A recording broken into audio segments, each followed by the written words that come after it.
You're live, buddy. Buenas tardes, hola amigos, ¿cómo están? I am Limbert, Fabian, and I work at Flight School. Y hoy vamos a dibujar en Tilt Brush. Tilt Brush is this crazy VR drawing tool. We recently had the pleasure of working with Jorge Gutierrez on a really great short for Google Spotlight called Son of Jaguar, which is amazing. Not only is it all Jorge and his flavor and his attitude and his love for the Mexican culture, specifically the afterlife. What's really wonderful about the story is that it actually gives you a unique point of view. And this is what it's all about, right?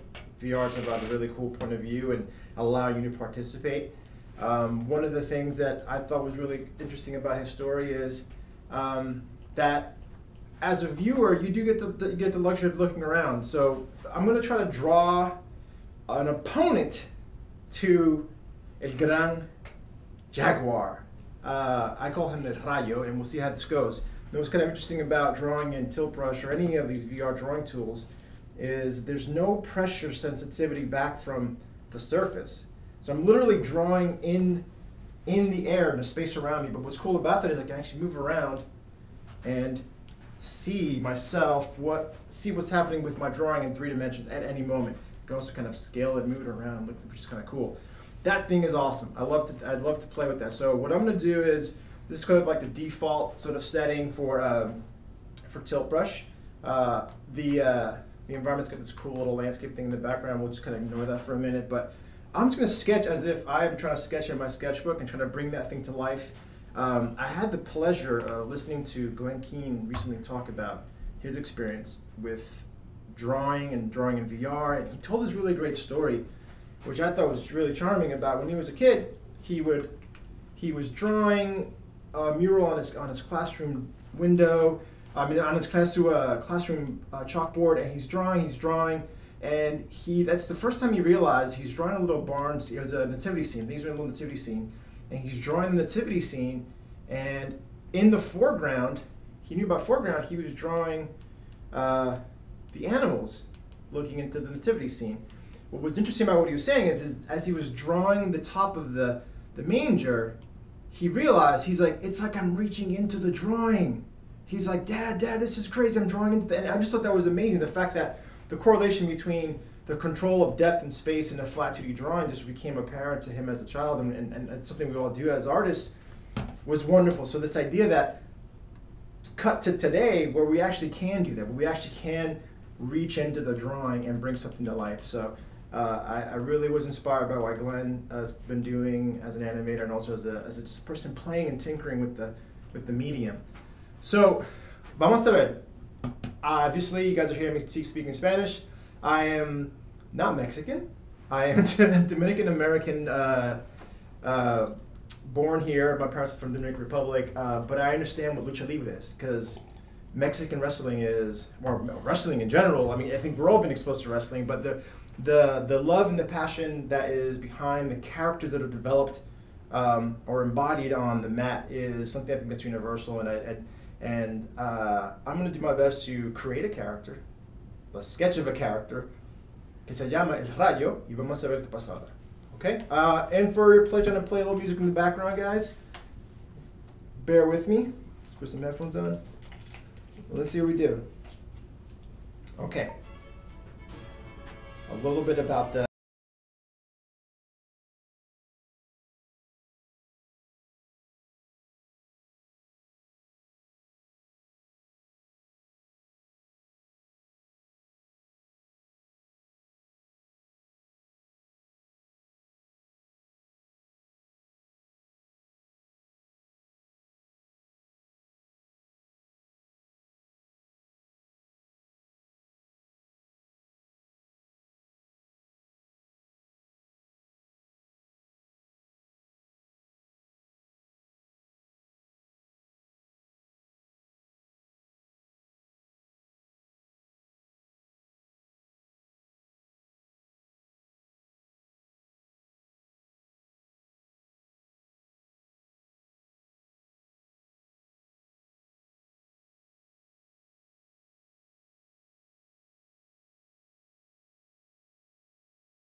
thing.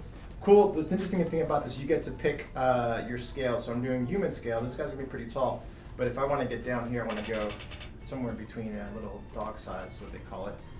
And let's draw.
Tell you what, you are getting a workout working and drawing in this program, because there's a lot of physical movement. But then again, that's what this is about, right? It's about having your body engage with a space, and it's a different way of thinking. You're not drawing traditionally, so why should it feel like a traditional medium? I love that. Now let's try. Erase that.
It's too soon for that, guys.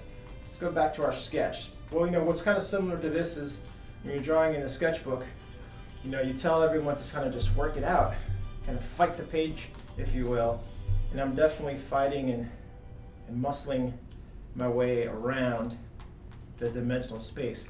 I would imagine much like a sculptor is doing.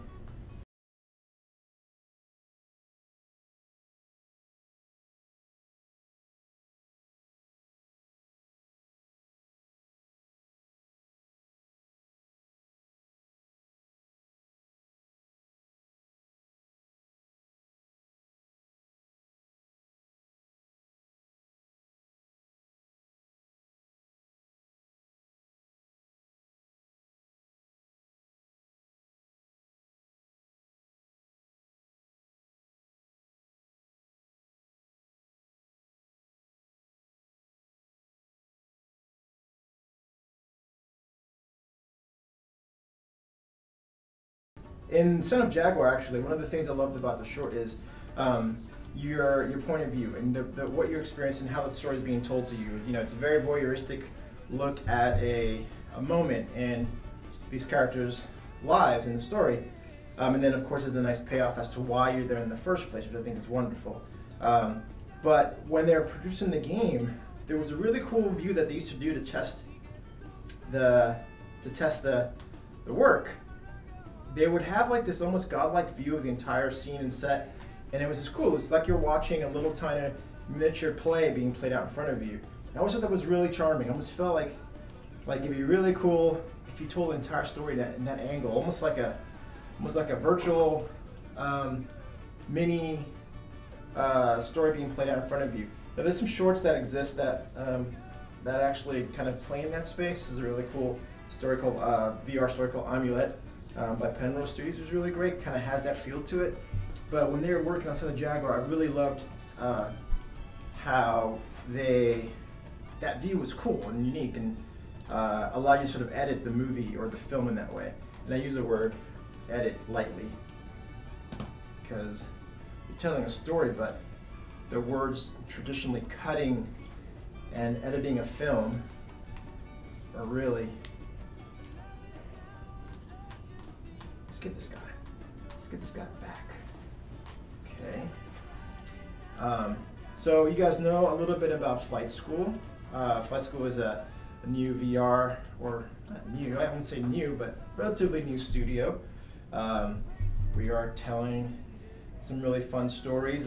We're housed part of VLFX, but we're telling some stories that we think are special, at least to us, and tinkering with the medium. I talk a lot about that when I introduce people to VR. Is talk about tinkering and playing with the medium, and that's really great. As an artist, you totally have a tool that's new, that challenges the way you think about everything you've learned as an artist, and then kind of turns it on its head a little bit. And I think that's great. It's a great way to sort of kind of reinvent yourself.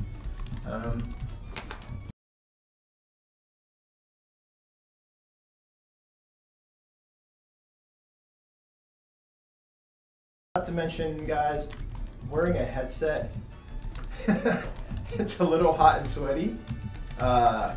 It's definitely a physical experience, which is really cool.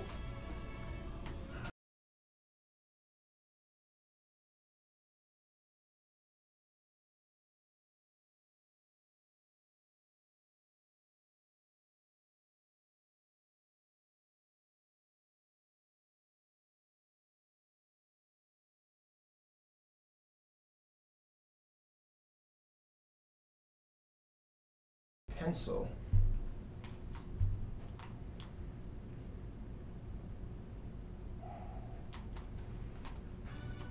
So I notice if I get smaller in relationship to the drawing, it feels way more physical, which is awesome.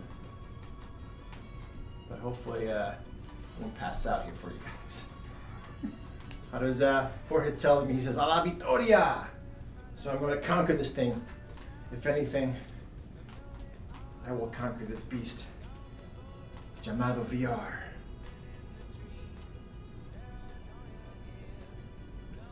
Little tidbit. So, being Dominican American, all right, you speak Spanish. We're Dominicans. We speak Spanish. I grew up in New York, which, you know, New Yorkers have their own accent. You know, we have our own thing going. I've moved to Texas right after college, and started working here as an artist and working my way through as grown up. But I lost my accent on the way. Only my accent comes out when I'm around my family, and around my brother, my New York accent comes out. But it is such a pleasure and a gift to be able to mix cultures and look at everything life has to offer from unique points of view. Hopefully I don't surprise you someday and start talking Spanish around you and throw you for a loop. I kind of like that, actually. All right, let's see here.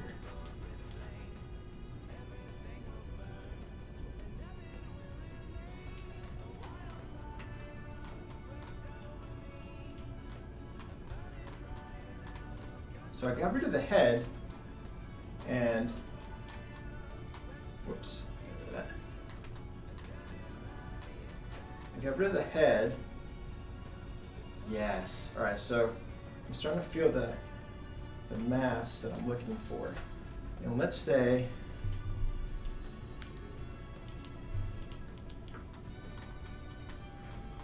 his head is buried somewhere. Nope.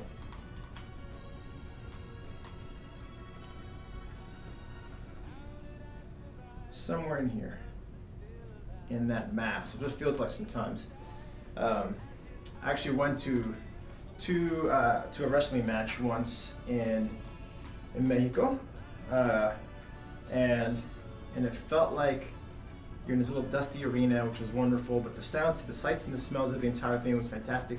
And then there was a version of something like that in Santa Monica when I lived there for a while. There was a party that was put on, and the entertainment for the party was a Mexican wrestling match. Costumes were insane, pyrotechnic, it was just over the top, but to think that happens on a regular weekend basis for a lot of people, I was a little jealous. Okay, vamos a ver. La cabeza no me gusta. Let's read. This eraser tool is awesome, so it sucks it up. I'll go back to marker view. You know what this probably needs? Probably help me out is if I give this guy some arms.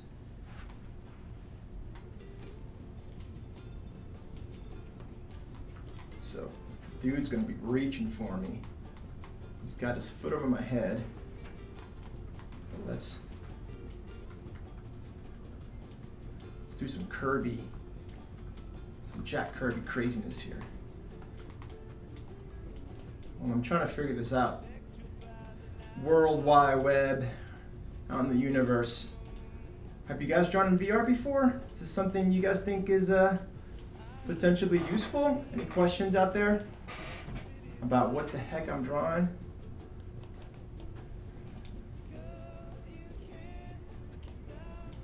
Dia de los Muertos was actually wasn't it on Thursday, I think? Or Wednesday? It was on Wednesday. Tuesday.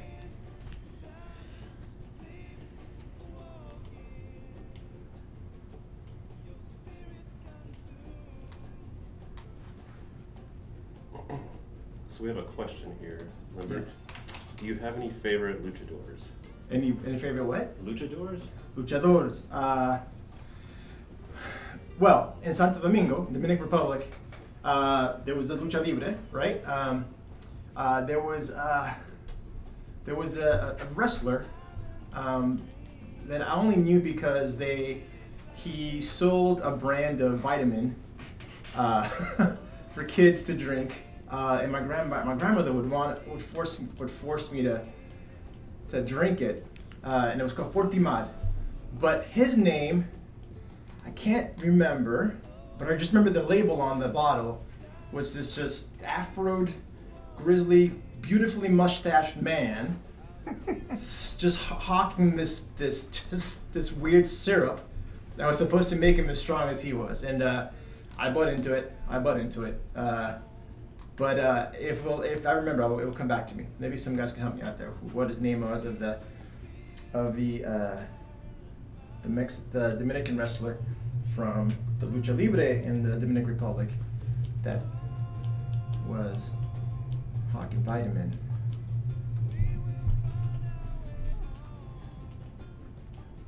Okay, that's the thumb, I think. Awesome. So what starts to happen here is I'm beginning to feel like, yeah, that's the mass. Maybe the hand's a little big, but again, it's interesting because I'm trying to think of space as if drawing on a piece of paper. That's okay, kind of it's yielding some interesting results. Wrestling. My favorite wrestlers, growing up, I was a huge fan of WWF, and I was a Hulkamaniac, guys. I was. Oh yeah! I was a Hulkamaniac, yes. Growing up in New York, that was a big part of the experience. And I remember junior high school, I had a red, almost velour Hulkamaniac jacket. That was my prized possession. And it was awesome. It was red and yellow. It was pretty awesome. Vamos a ver, le ponemos el brazo. Again, trying to fill in the mass of what's going on here. And again, this is kind of cool because this is just like it's a sketch. And you can kind of approach it from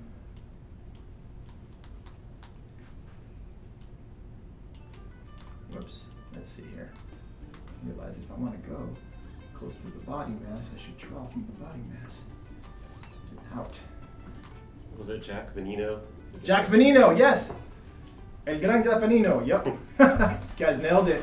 Thank you.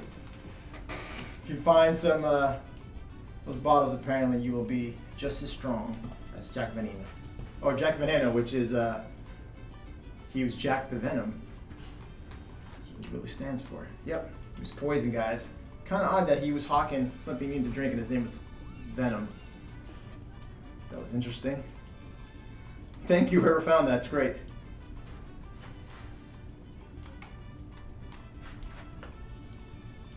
The music playing here is a band called Mariachi El Bronx. So if you guys know, there's a punk band called The Bronx.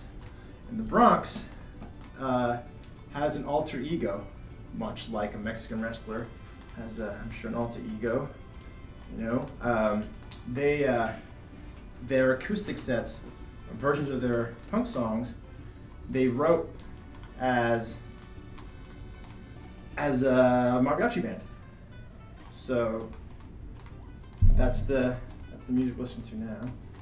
Pretty cool. Again, diversity and ideas and thinking about how to introduce new ways of creative, or reinventing yourself, if you will. All right, so maybe his hand is like, you know, he's got a fist. I'm not sure if Jorge's on, but hopefully I won't discredit him and make his project look any worse. Or I mean, look any bad. I'm not worse. It's perfect. It's great. What am I talking about? Lo siento. It's a wonderful piece of storytelling, and a very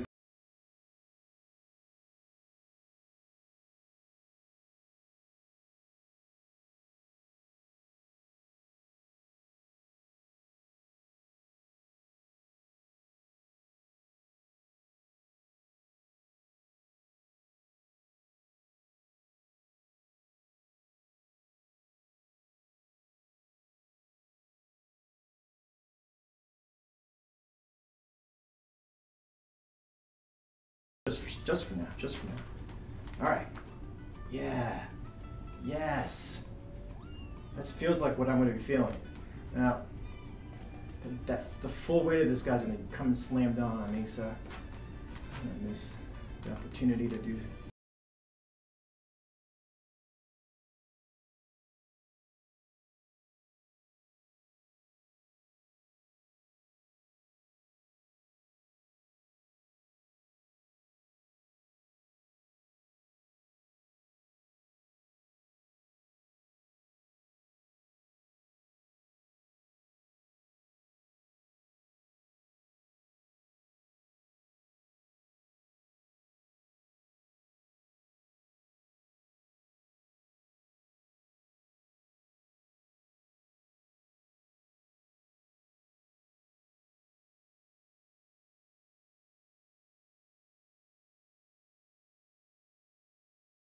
could see the value in a tool like this. And if you're making a film, or you're trying to tell a story in this space where you're asking me to look in a specific direction, I can see how this tool comes in handy in giving notes and designing sets.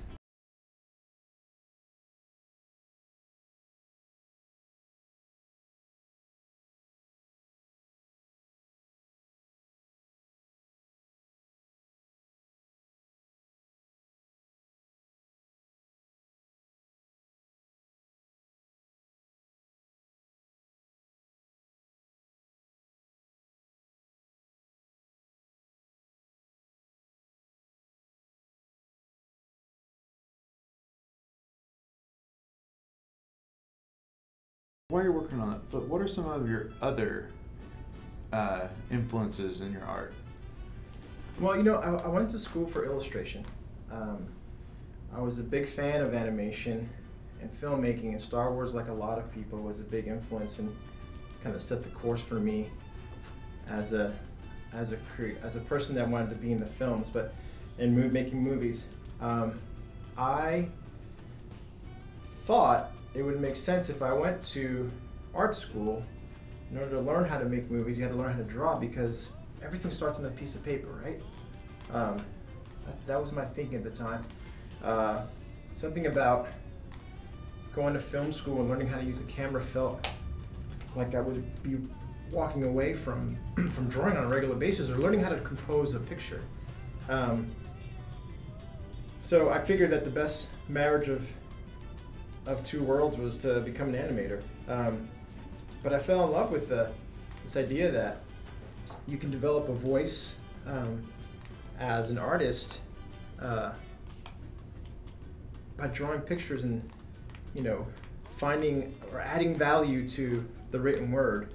So there was a while after school where I was focused on being an illustrator, and I fell in love with artists that were bridging this gap between just being a traditional illustrator and filmmakers, and storytelling like leave me off the page. There was an artist named Matt Mahern in the 90s that I was a big fan of, and kind of charted a course for what he was doing with his career. I thought that was interesting.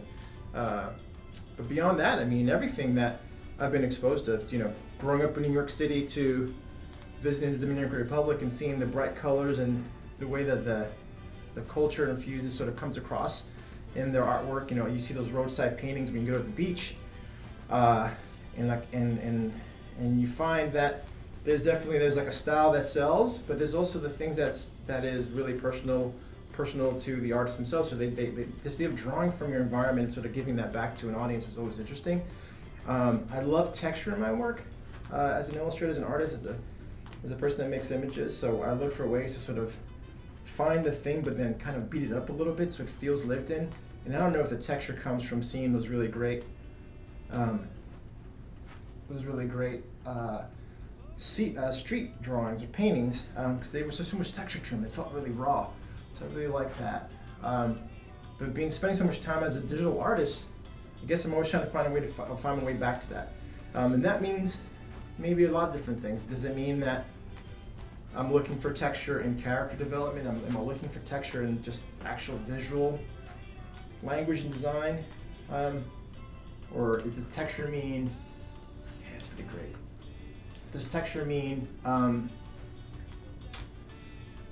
tension? Does it mean that something's quite off, a little off? So that's one of the things I find is perhaps influential. I mean, I love an illustrator by the name of Raul. What's his name? Sorry. He does these great New York Times covers. There's Christoph Niemann, who's a wonderful illustrator. I think is also, in a lot of ways, a VR artist, if you will, because his images kind of leap off the page. Christoph's work is featured actually in a documentary called Abstract, which is really, really wonderful if you guys are interested in checking that out. But I love artists that are challenging themselves to kind of find a way for the voice to come out. All right, this is looking kind of cool. think he needs.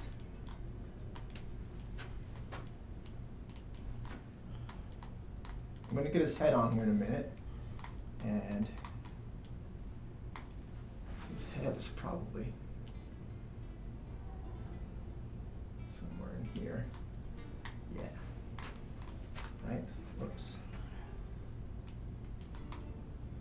So how did studying illustration prepare you for entering this world we call VR and making concept art and other art that's going to be displayed in three-dimensional when you're starting in 2D?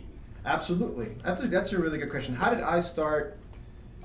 How did studying illustration and the 2D format get me into this world, or allow me to sort of apply that to VR?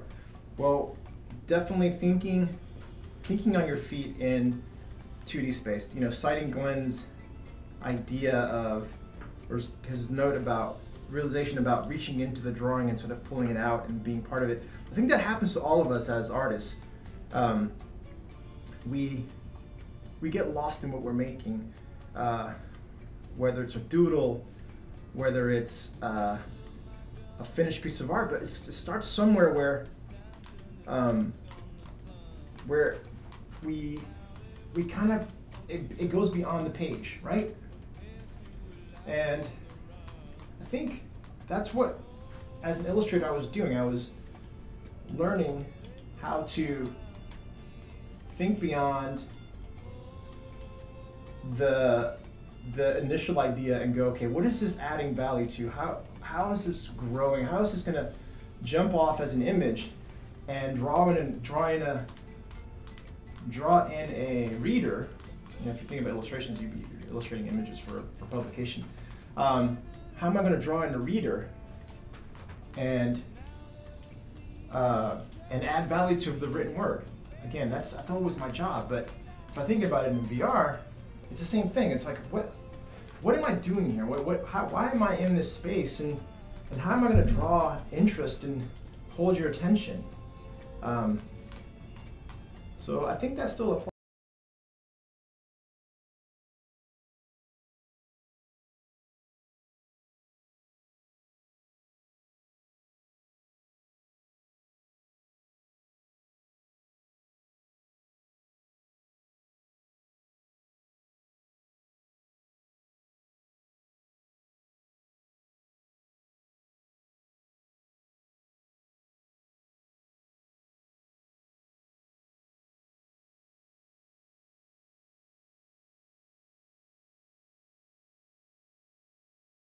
So, something like that.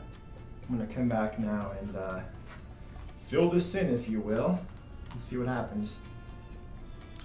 What are some key concepts that you feel translate from your 2D illustration, or studying that type of work translates almost directly into working in the VR space?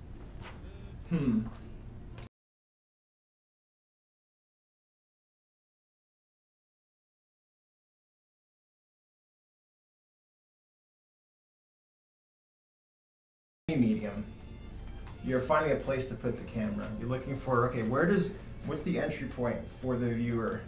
And I think that's a big, that doesn't change at all for this medium.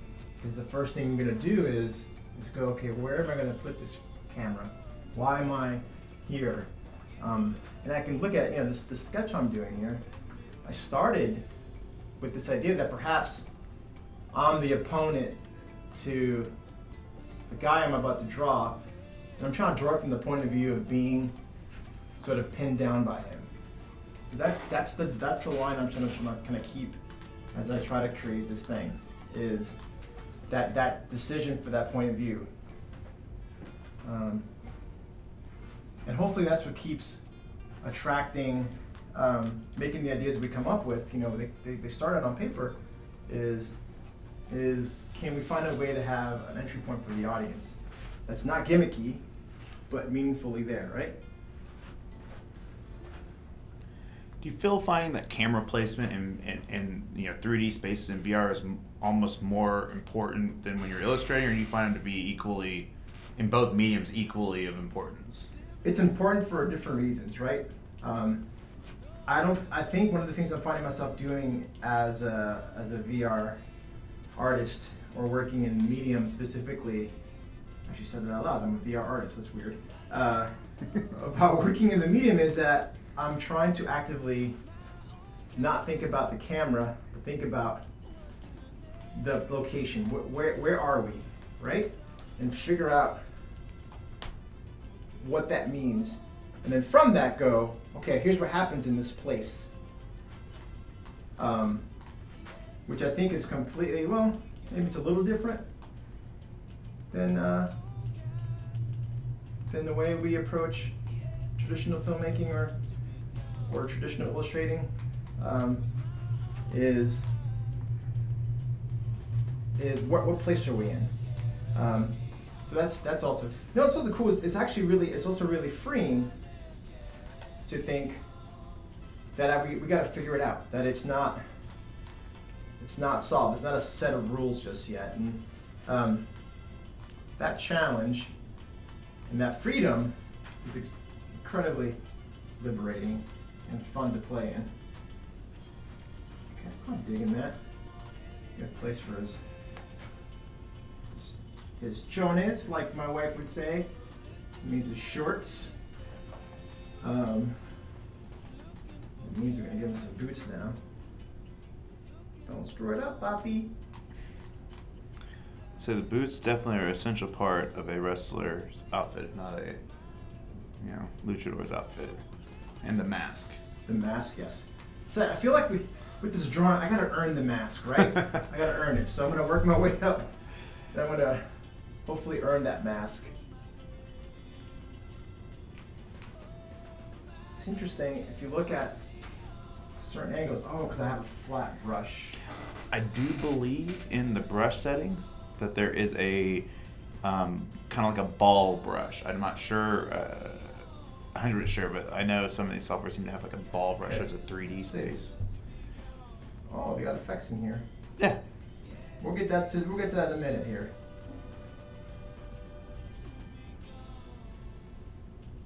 Hold on, guys.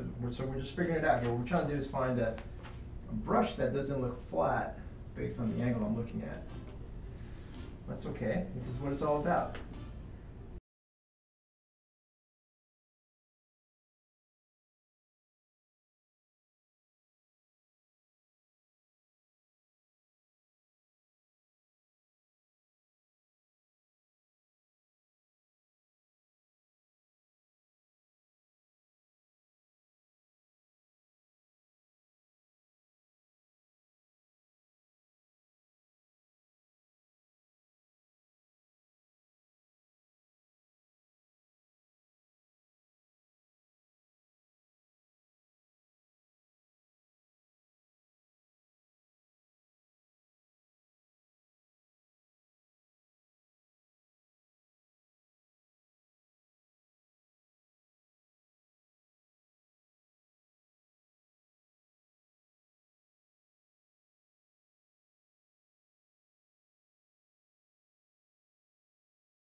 The cool thing is, it challenges you. It reminds you to be an artist and take chances and just leap. And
It's hard.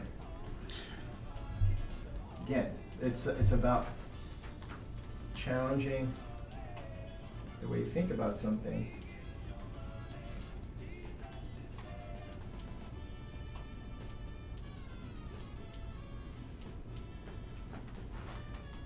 Ha! Okay. That's cool.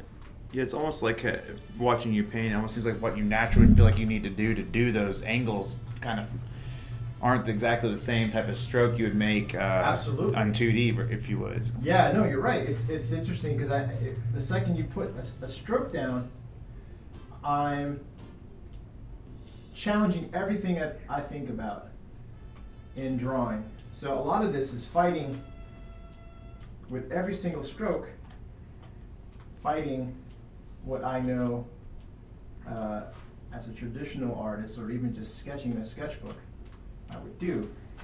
In a weird way, you guys ever had this feeling where you're in real life and you want to do a Control Z?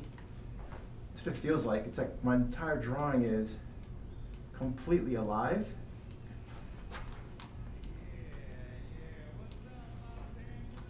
Sounds like that's a live recording, guys. We're not in Los Angeles. We'll let that play. See what they do. You know what? Let's do this. This guy's already the champion. So let's give him his. No, he's not floating.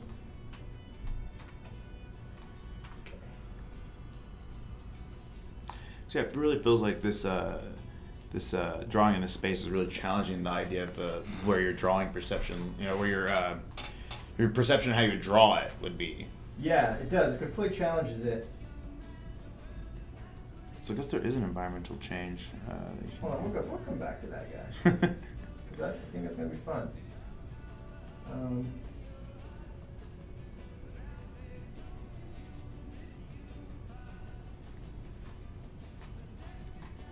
There's got to be a select tool here. Guys, so what I'm looking for, what I'm trying to find here now is I'm going to try to find a tool that lets me grab and move this around. And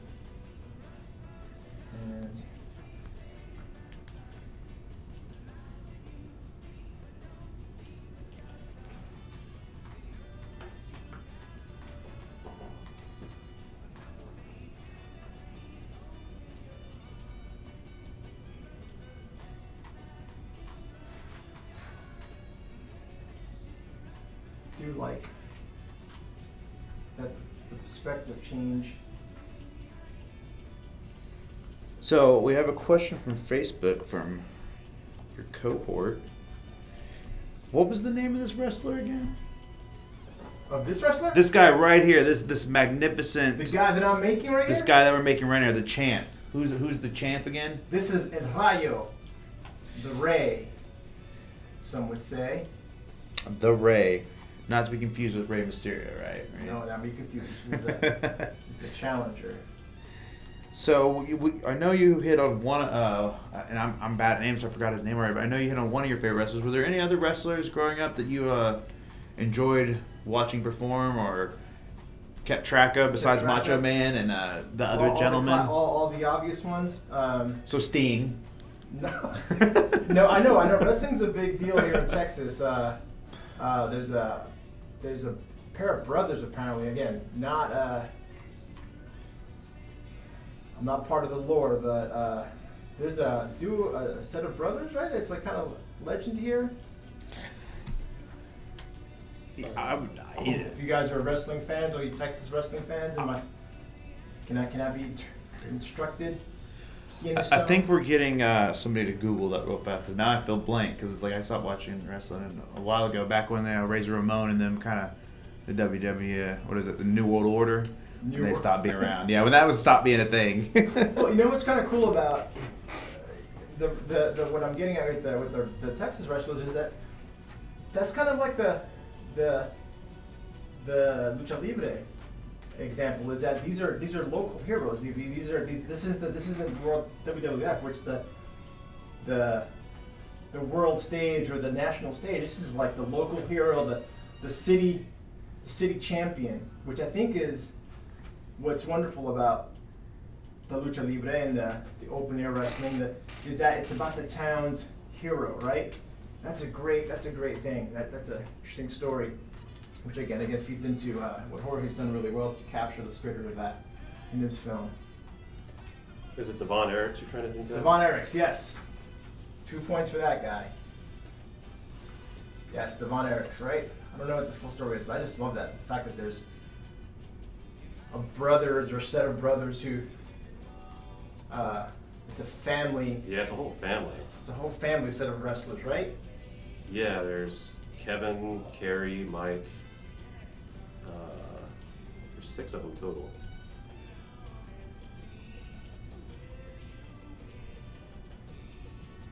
And then, who wasn't, as a kid, pretended to be wrestling on their bed? I know I did. We busted a lot of beds in our home. This kid's doing that. I think my little sister actually got hurt pretty bad, just because she was in the way of an epic match between my brother and I.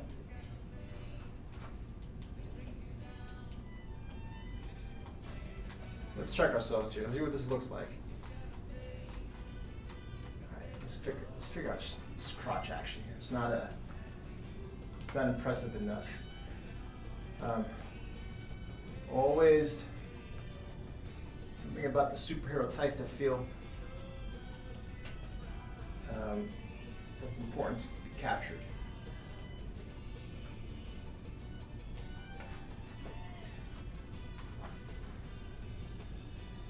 And again, I don't know if it's about filling in the space and thinking about mass this way, but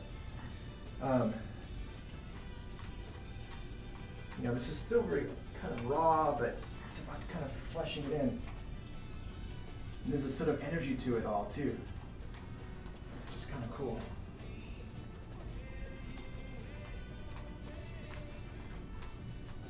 All right, let's tackle this mask, guys. Let's tackle this mask.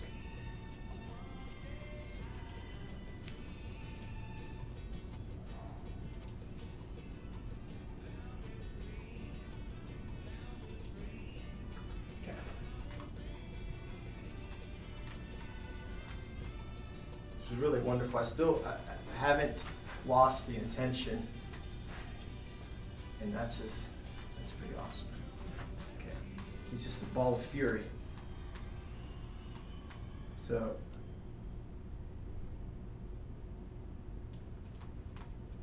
sorry, my dude. Okay, we might need to adjust that audio. Excuse the language. Do I need to just go hit advance on it? All right, we're gonna go to the next track. Boom, we're there.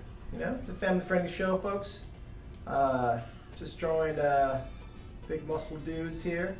Stomping people's faces in, Nothing to see here other than enjoy people's faces. Oh, trust me, different. I'm gonna go.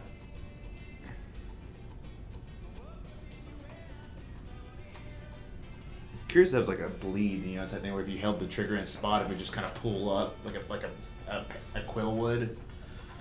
What was that? So I know another software does, but like just holding the trigger, see if it just pulls up like a quill would. So if you were to take pen and ink and dab it to the paper, and just hold it, it would blot up. To maybe get. Yeah, see, I'm trying to do that. Yeah, I guess it's not doing that. Yeah, see if it could get you the mass you're looking for. We're gonna figure it out. That's what this is about, right? That's what's really cool about the space. And this is what it's like making a film or working and telling a story in the space, is that you're that's kind of cool. That's kind of cool. You're kind of just, you're trying to, you're building at something.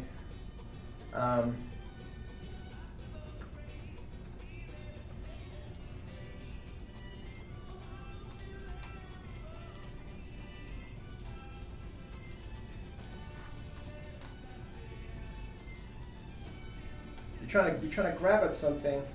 There's an idea in your head, and you're trying to force it out of out of the medium.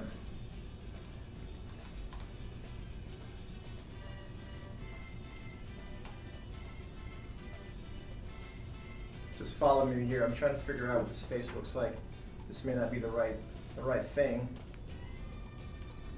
I said it might fall apart.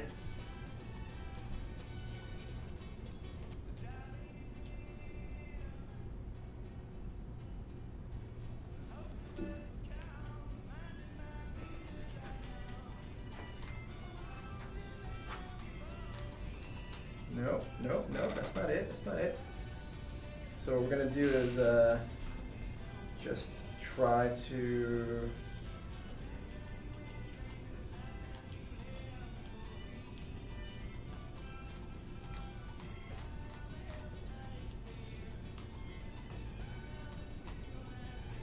So I'm gonna try something different. I'm gonna go back to the sketching approach I took before.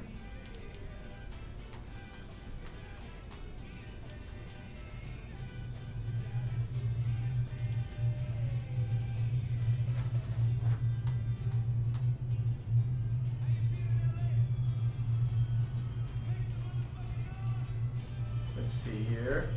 Okay.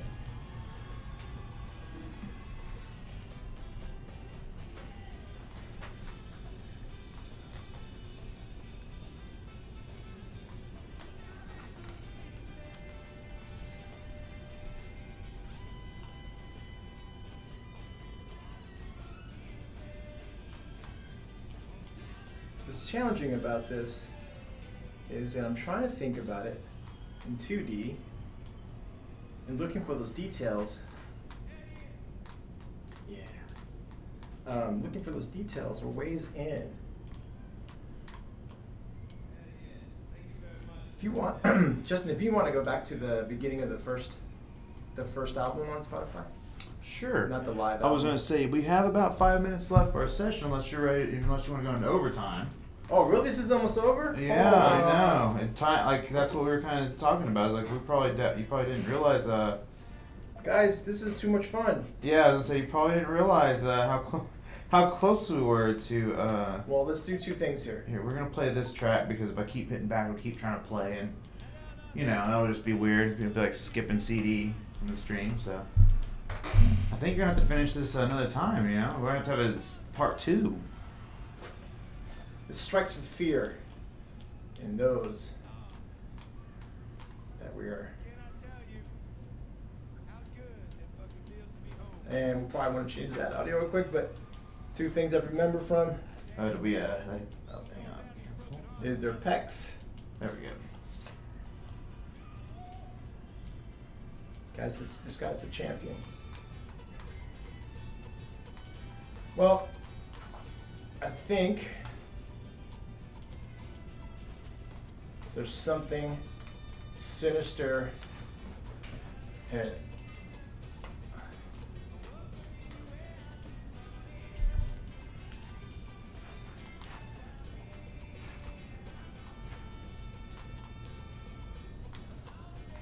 I feel like I just got pinned by this dude, right? All right, before I ruin it, guys, thank you so much for letting me draw and tilt brush. And check out Son of Jaguar on Google Spotlight. And see you in space. Thank you.